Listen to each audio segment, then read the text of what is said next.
This was about 3 years ago, early January. Right in the middle of one of the worst stretches of my adult life. I'd just gone through a breakup and ended a 4-year relationship. Lost my apartment along with it, since we'd been splitting rent, and was temporarily crashing at my older sister Dana's spare room. Dana's great, genuinely, but there's something suffocating about being 31 years old and sleeping in a room that still has a poster of a boy band on the wall. Every morning I woke up feeling like I was slowly disappearing. Dana's the kind of person who fixes problems by filling them with activity. So when she mentioned that a coworker of hers, a woman named Paulette, needed someone to check on her family's rental cabin in the Catskills, Dana volunteered me before I could open my mouth. 3-hour drive upstate, midweek, totally empty property. Paulette needed someone to make sure the pipes hadn't frozen, and to photograph some water damage near the back wall for insurance. She'd pay me $200 and cover gas. I said yes for the same reason I was saying yes to almost everything that winter. Having somewhere to be felt better than not having somewhere to be. I drove up on a Wednesday. The Catskills in early January are stark in a way that's almost beautiful. Bare trees against a white-gray sky. Roads dusted with old snow nobody had bothered to clear. The cabin was down a long unmarked road, where the pavement eventually became gravel. Smaller than I expected. 2 bedrooms, 1 bathroom, a main room with a wood stove, and a narrow loft accessible by a ladder. That was more of a steep staircase. Hunting prints on the wall. A mounted fish above the fireplace. A stack of board games that hadn't been touched since the early 2000s. I did the walkthrough quickly. Photographed the damage, checked the pipes, wrote down what Paulette needed. Everything was fine. It was already past 5 when I finished. The sun was already gone. The way it disappears in January. I'd driven 3 hours to spend 40 minutes working, and turning right back around felt almost offensive. I texted Dana asking if I could stay the night. She checked, came back with a thumbs up, and the Wi-Fi password. I made pasta from the dry goods in the pantry, watched something on my laptop, drank a beer, and by 10 o'clock, I was more relaxed than I'd been in weeks. Something about the total quiet worked on me. No street noise, no neighbors. Just the occasional creak from the structure settling in the cold. I took the main bedroom and fell asleep fast. I don't know what time it was when I woke up. Late enough that the room was completely dark. Early enough that it felt like it was the middle of the night. I lay there trying to figure out what had pulled me from sleep. Sometimes you wake up and don't know why. I assumed that was it. Then I heard it. A sound from somewhere in the cabin.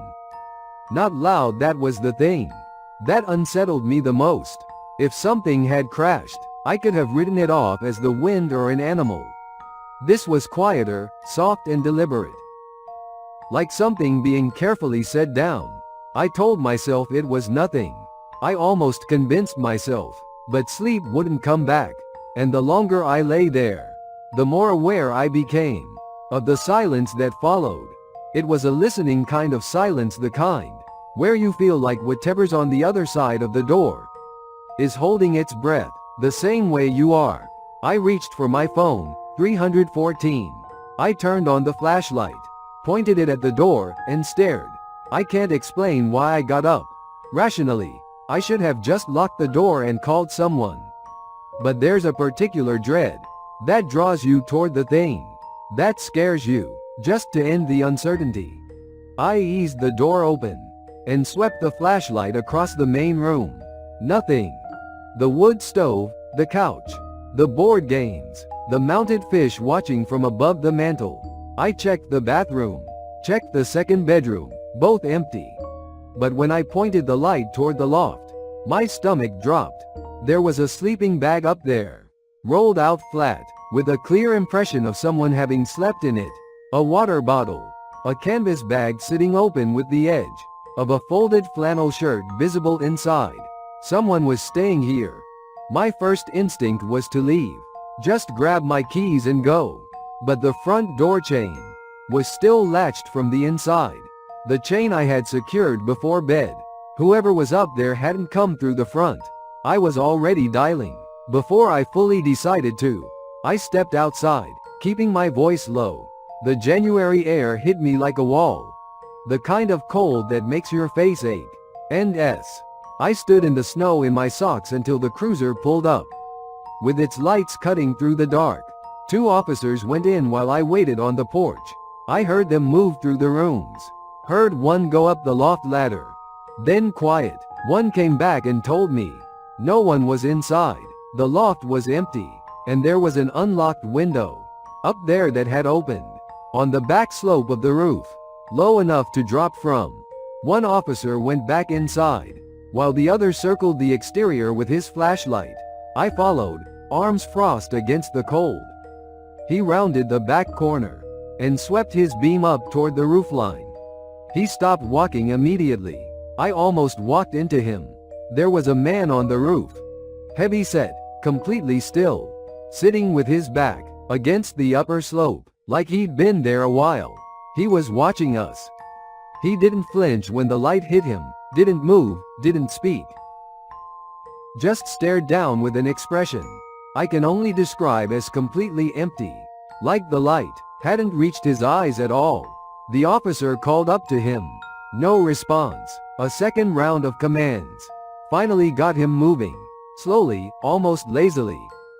No panic, like being found was a minor inconvenience. They got him in cuffs without much struggle.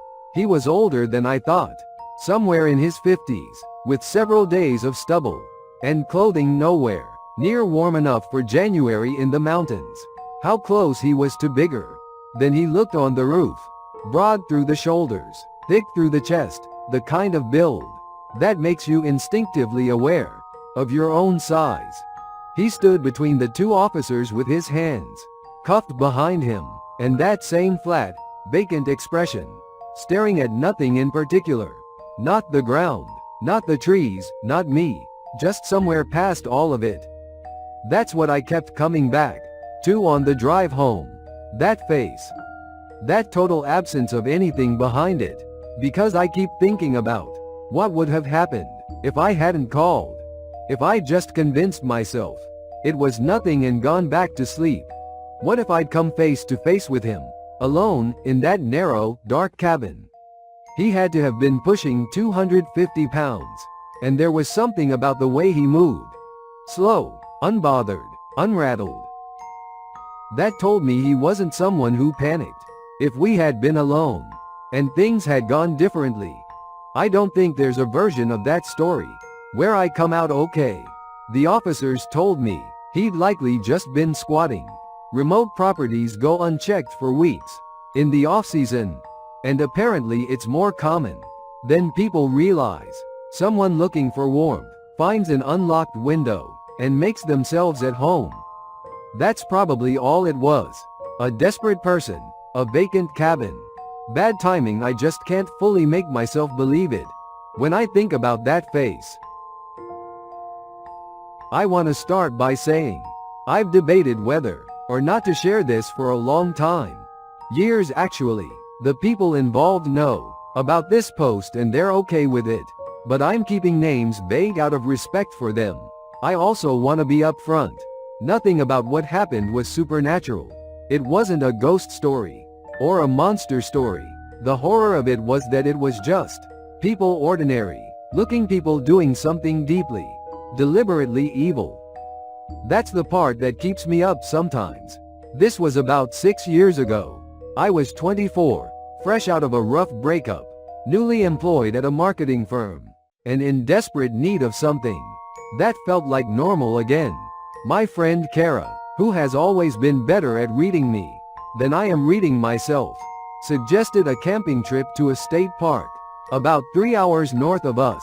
Nothing extreme, a few nights in a cabin, some hiking, lake swimming if it wasn't too cold. She invited 2 other friends, a woman named Priya and another named Megan. The 4 of us had all met in college and stayed loosely in touch, close enough to feel like family, spread enough that we had stories to catch up on. The cabin was beautiful, which I wasn't expecting. I think I imagined something closer to a horror movie set. Moldy walls, one functioning light bulb, a porch that had given up on itself. Instead, we got hardwood floors, wraparound deck, and a wood-burning fireplace that Megan immediately claimed as her personal project for the entire trip. We arrived on a Thursday afternoon, unpacked, made dinner, and sat around talking until well past midnight. It was the most relaxed I'd felt in months. Kara kept catching my eye and smiling like she wanted credit for it. I gave it to her. The second night is where I need to slow down. We'd spent the day hiking at a trail that wound around the eastern edge of the lake. It was a good day. Tired legs, sunburnt shoulders, the pleasant ache of having used your body for something. After dinner, we took our drinks down to the small dock at the end of the property and sat with our feet hanging over the water. The sky was doing something extraordinary, the kind of purple-black that you usually only get far from the city lights, and we were all pretty quiet in the way you get quiet when something is genuinely beautiful, and you don't want to ruin it. That's when Megan noticed the lantern. It was across the lake, maybe a quarter mile out, a warm glow that swayed slightly like it was being carried. We watched it for a while without saying anything. It moved along what must have been the far bank, unhurried, just drifting through the tree line. There was something almost meditative about it. Priya said it was probably another camper. Kara agreed. We went back to our drinks, but the lantern stopped moving. It just sat there, fixed and glowing across the water, pointing at nothing, pointed at us. It stayed that way for a long time. Long enough that it started to feel less like a coincidence and more like intention. I almost said something about it, but I didn't want to be the person who soured the mood, so I didn't. We went back inside around midnight. I remember lying in bed and listening to the lake, and the way still water makes almost no sound at all. And somehow that's worse than if it made a lot. I fell asleep eventually, but not easily. The next morning, two men appeared on the trail beside our cabin. They were friendly. That's the first thing I want you to understand. They were the specific kind of friendly that puts you at ease without realizing it's doing that. Mid-30s, outdoorsy looking, good at conversation. They said they were staying 2 cabins down from us and spotted us on the trail the day before. One of them had a dog, a yellow lab.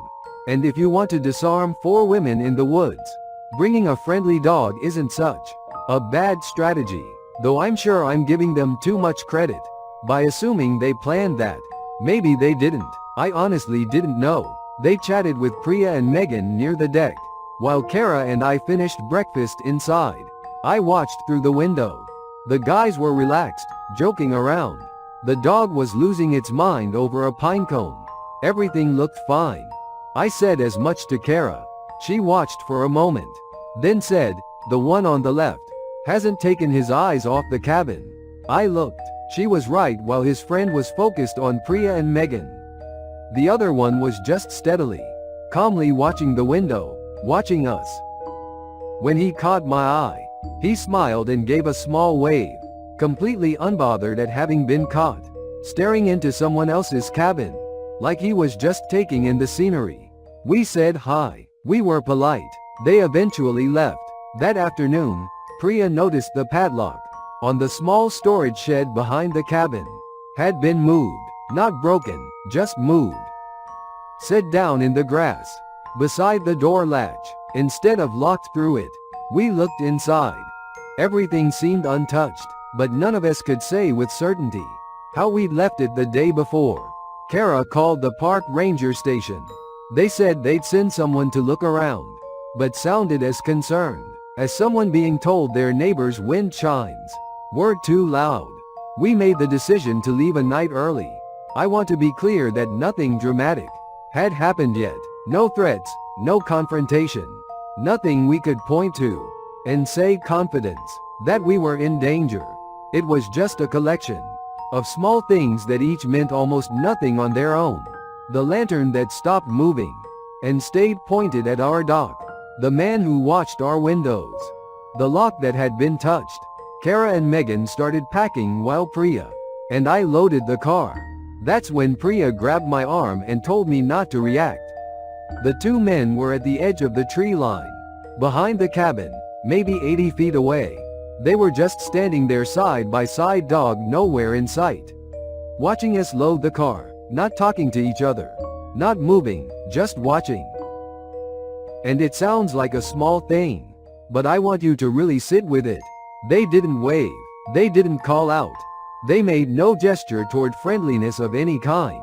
They just stood there at the tree line, in the late afternoon light, while we put our bags into the car, as if they were waiting to see what we would do next. We got out the car. We drove out. I watched the mirrors for 20 minutes before I stopped shaking. The ranger station was contacted again. The men were identified, questioned, and released. Apparently, they hadn't broken any laws. What they did with the storage shed couldn't be proven. The lantern across the lake the night before could have been anyone. The watching could have been written off as coincidence. None of that makes me feel better. Because the thing about this kind of horror is that it doesn't need a crime to leave a mark. It just needs you to understand, in your body, in that primitive wiring beneath your rational thought, that someone was practicing something, that they were close, that they were patient, that the only reason you didn't have a worse story to tell is because you happened to leave, because they were ready. My college roommate, Devin, owns a lake house in upstate New York that his uncle left him when he died. I've heard about the place for years. Before I ever actually saw it, Devin talked about it in the way people talk about something they're not entirely sure they want. It came up in conversation whenever someone mentioned owning property or getting an inheritance, and he'd kinda shrug and say, "Yeah, I've got this lake house," in a tone that made it sound more like a burden than a blessing. I never pushed him on it. It wasn't until last September that he finally invited me up. The timing worked out. I just wrapped up a brutal stretch at work, and Devin had a free weekend. His girlfriend bailed on him last minute. Something came up with her family, and he said he didn't feel like going alone. I told him I'd go. Lake house, end of summer. Nothing else on my calendar. It was a pretty easy decision. We drove up on a Friday evening and got there just after dark. The house itself was smaller than I imagined, but nice. A two-story A-frame sitting maybe 30 yards back from the water, surrounded by pine trees that blocked out almost everything. No neighbors visible from the porch. No real road noise. The kind of quiet that sounds louder than noise does when you're used to the city. Devin hadn't been up here in almost 8 months, and it was obvious from the moment we walked in. There was a thin coat of dust on the counters, and a coldness to the place that the heat took a while to break through. Not creepy exactly, just empty in a specific way old houses go empty. We kept it simple the first night, made some food, had a few drinks on the porch, watched the fog roll in off the water around 10. Devin told me his uncle had bought the place in the mid-90s and used it almost every summer until he got sick. After he passed, the property sat in limbo for about 2 years before Devin finally inherited it outright. He'd stayed there twice since then, once by himself and once with a group of friends, and both times he said he'd felt, and he paused here and kind of laughed uncomfortably, like he was being watched. I told him that's just what it felt like to be alone in a quiet place. He nodded like he agreed. Neither of us brought it up again. We went to bed around midnight. Devin took the master bedroom downstairs, near the kitchen, and I took the guest room upstairs, which was small but comfortable. Old furniture, a window that looked over the back tree line, a closet with a sliding door that didn't quite close all the way. I noticed that last part before I turned the light off, but didn't think anything of it. It was just the house that had settled. I woke up sometime around 300 in the morning. I didn't know why at first. There was no sound, no dream I could remember, nothing obvious. I just came out of sleep, the way you sometimes do, when something's wrong, but your brain hasn't figured it out. Yet I lay there on my back, staring at the ceiling, and waited to fall back under. But I didn't. Instead, I became increasingly aware of a feeling that took me a few minutes to identify. It was the air. The room felt different, warmer than it had when I fell asleep. Not drastically. Not enough to wake me up on its own, but enough that when I turned my head, I noticed the window on the far wall was open. I'd remembered closing it. I stayed completely still for a moment, then I got up, shut the window, and latched it. I told myself I must have not latched it properly the first time. The wood was old, the frame swollen from the lake air. It probably just drifted open on its own. I got back in bed, lay there for another 15 minutes, eventually fell back asleep. In the morning, I mentioned the window to Devin over coffee, mostly just making conversation. He put his mug down and looked at me. Which window? The one above the bed. The one facing the trees out back. He said that window didn't open. He said the latch on it was broken years ago, rusted shut, and his uncle had never gotten around to fixing it. He hadn't even thought about it since. He looked at me in a way you look at someone when you're not sure if they're messing with you. I told him I wasn't. We went upstairs together and looked at it. The window was closed.